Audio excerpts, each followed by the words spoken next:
भगवान श्री कृष्ण के श्री मुख से एकादशियों का महात्म्य सुनकर श्रद्धा पूर्वक उन्हें प्रणाम करते हुए धर्मराज युधिष्ठिर ने कहा, हे केशव, आपके श्री मुख से एकादशियों की कथाएं सुनकर मुझे असीम आनंद की प्राप्ति हुई है।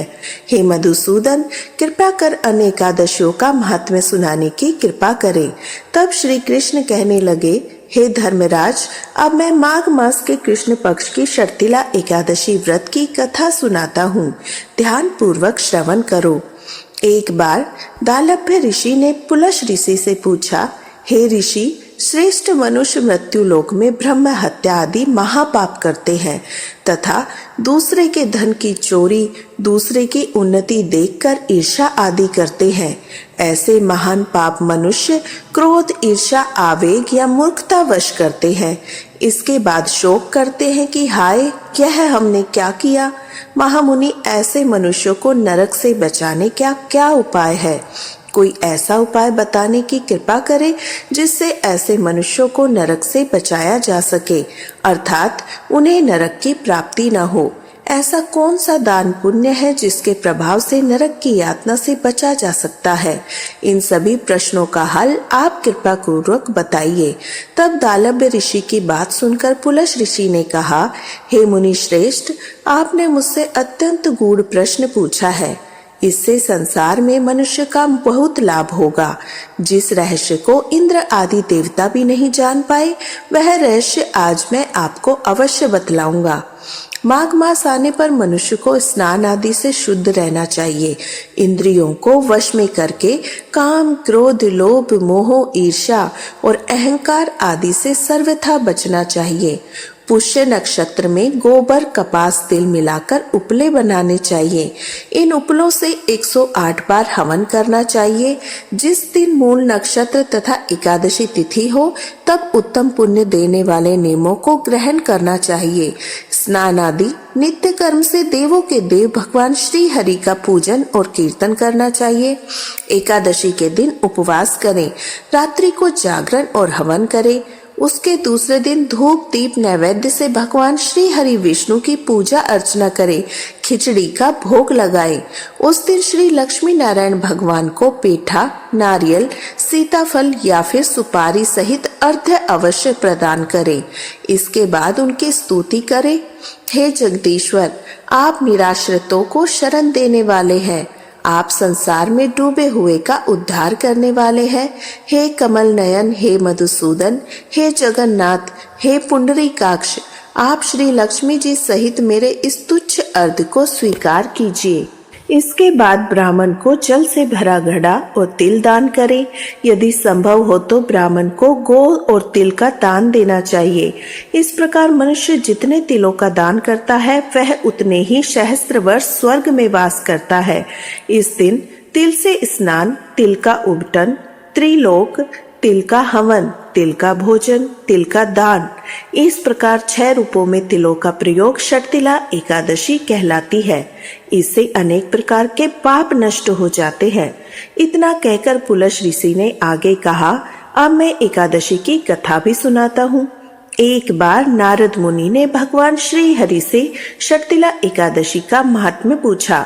देवर्षि नारद ने पूछा, हे प्रभु, आप मेरा प्रणाम स्वीकार करें।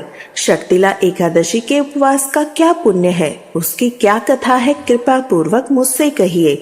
नारद जी की प्रार्थना सुनकर भक्त वत्सल श्री हरि ने कहा, हे नारद, मैं तुम्हें प्रत्यक्ष देखा हुआ वृतांत सुनाता हूँ। कृपया ध्यान पूर्वक श्रवण करो। बहुत समय पहले मृत्यु लोक में एक ब्राह्मणी रहती थी। वह सदा व्रत उपवास किया करती थी।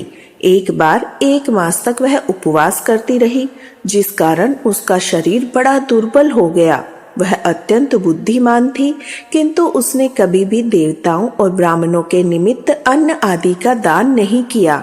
मैंने चिंतन किया कि इस ब्राह्मणी ने उपवास आदि से अपना शरीर तो पवित्र कर लिया है तथा इसको बैकुंठ लोक भी प्राप्त हो जाएगा। अन्नदान पुण्य तो इसने बहुत किए, किंतु इसने कभी अन्न का दान नहीं किया है। अन्न के बिना जीव की तृप्ति होना कठिन है। ऐसा चिंतन कर मैं मृत्यु लोक में गया। उस ब्राह्मणी से अन्न की भिक्षा मांगी। इस पर उस ब्राह्मणी ने कहा, हे योगी राज, आप यहाँ किसके लिए पधारे हैं? तब मैंने कहा, मुझे भिक्षा चाहिए। इस पर उसने मुझे मिट्टी का एक डला उठाकर दे दिया। मैं उस मिट्टी के डले को लेकर स्वर्ग लौट आया। कुछ समय बीतने पर वह ब्राह्मणी शरीर त्याग कर स्वर्ग लोक को आई। मिट्टी के डले के प्रभाव से उसे उस स्थान पर एक आम के वृक्ष सहित घर तो मिल गया, किंतु उसने उस घर को अन्य वस्तुओं से खाली पाया। वह घबराई हुई मेरे पास आई। मेरे पास आकर हाथ जोड़कर बोली, हे प्रभु, मैंने तो अनेक व्रत आदि से आपका सदैव पूजन किया, किंतु इसके बाद भी मेरा घर वस्तुओं से खाली है। इसका क्या कारण है प्रभु? तब मैंने उससे कहा, तुमने अपने जीवन में कभी अन्नदान नहीं किया। अब तुम अपने घर जाओ तथा देव स्त्रियां तुम्हें देखने आए, तब तुम उनसे षटतिला एकादशी व्रत का महात्म्य और विधि विधान पूछ लेना। जब तक वह ना बताए तब तक द्वार नहीं खोलना। प्रभु के ऐसे वचन सुनकर वह अपने घर आई। जब देव स्त्रियां आई तथा द्वार खोलने के लिए कहने लगी, तब ब्राह्मणी ने कहा, यदि आप मुझे देखने आई है तो पहले मुझे षटतिला एकादशी का महात्म्य बताइए। तब उनमें से एक देव स्त्री ने कहा, यदि तुम्हारी ऐसी इच्छा है तो ध्यान पूर्वक सुनो। मैं तुमसे एकादशी व्रत और उसका महात्म्य विधान सहित कहती हूँ। फिर जब उस देव स्त्री ने षटतिला एकादशी का महात्म्य सुना दिया, तब उस ब्राह्मणी ने भी द्वार खोल दिए। देव ऋषियों ने ब्राह्मणी को सभी स्त्रियों से भिन्न पाया। उस ब्राह्मणी ने भी देव स्त्रियों के कहे अनुसार षटतिला एकादशी का उपवास किया तथा उसके प्रभाव से उसका घर धन धान्य से भर गया। भगवान श्री कृष्ण कहने लगे, अतः हे धर्मराज, मनुष्यों को अज्ञान को त्याग कर षटतिला एकादशी का उपवास अवश्य करना चाहिए। इस एकादशी व्रत के करने वालों को जन्म जन्मांतर की निरोगता प्राप्त होती है। इस उपवास से मनुष्य के सभी पाप नष्ट हो जाते हैं। कथा का सार यह है कि षटतिला एकादशी उपवास करने से जहाँ हमें शारीरिक पवित्रता प्राप्त होती है, वहीं अन्न तिल आदि दान करने से धन धान्य में वृद्धि होती है। इससे यह भी सिद्ध होता है कि मनुष्य अपने जीवन काल में जो जैसा है, जैसा दान करता है, शरीर त्यागने के पश्चात उसे फल भी वैसा ही प्राप्त होता है। इसलिए धार्मिक कार्यों के साथ साथ हमें दान आदि अवश्य देना चाहिए। शास्त्रों में भी वर्णन है, बिना दान किए कोई भी धार्मिक कार्य संपन्न नहीं होता। भगवान श्री कृष्ण धर्मराज युधिष्ठिर को षटतिला एकादशी का महत्व सुनाकर वहीं अंतर ध्यान हो गए। तब भगवान श्री कृष्ण के बताए विधि विधान समय आने पर धर्मराज युधिष्ठिर ने भी परिवार और प्रजा सहित इस पवित्र एकादशी का व्रत किया। यह थी षटतिला एकादशी की व्रत कथा। सभी प्रेम से बोलिए षटतिला एकादशी की जय। एकादशी मैया की जय। जय श्री हरि विष्णु। पौराणिक कथा के अनुसार राजा सगर अपने परोपकार पुण्य कर्मों से तीनों लोकों में प्रसिद्ध हो गए थे। चारों ओर उनका ही गुणगान हो रहा था। इस बात से देवताओं के राजा इंद्र को चिंता होने लगी, कहीं राजा सगर स्वर्ग के अधिकारी ना बन जाए। इसी दौरान राजा सगर ने अश्वमेध यज्ञ का आयोजन किया। इंद्रदेव ने अश्वमेध यज्ञ का घोड़ा चुराकर कपिल मुनि के आश्रम के पास में बांध दिया। अश्वमेध यज्ञ का घोड़ा चोरी होने की सूचना पर राजा सगर ने अपने सभी 60,000 पुत्रों को उनकी खोज में लगा दिया। वे सभी पुत्र घोड़े को खोजते हुए कपिल मुनि के आश्रम तक पहुंच गए।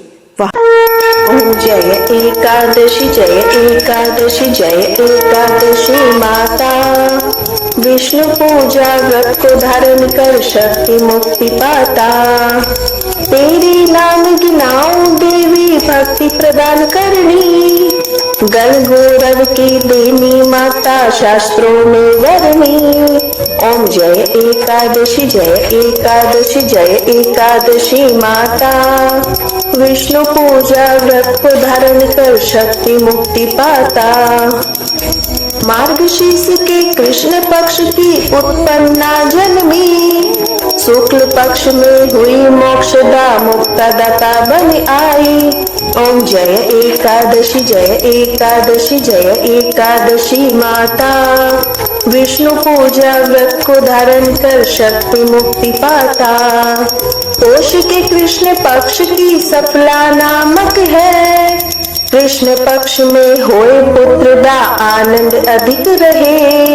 ओम जय एकादशी जय एकादशी जय एकादशी माता, विष्णु पूजा व्रत को धारण कर शक्ति मुक्ति पाता। नाम षटतिला माघ मास में कृष्ण पक्ष आवई, शुक्ल पक्ष में जया कहावे विजय सदा पावई। ओम जय एकादशी जय एकादशी जय एकादशी माता, विष्णु पूजा व्रत को धारण कर शक्ति मुक्ति पाता। विजया फागुन कृष्ण पक्ष में शुक्ला आमलकी, पाप मोचनी कृष्ण पक्ष में चैत्र महाबली की। ओम जय एकादशी जय एकादशी जय एकादशी माता, विष्णु पूजा व्रत को धारण कर शक्ति मुक्ति पाता। चैत्र शुक्ल में नाम कामदा धन देने वाली, नाम बरथनी कृष्ण पक्ष में बैसाख माह वाली।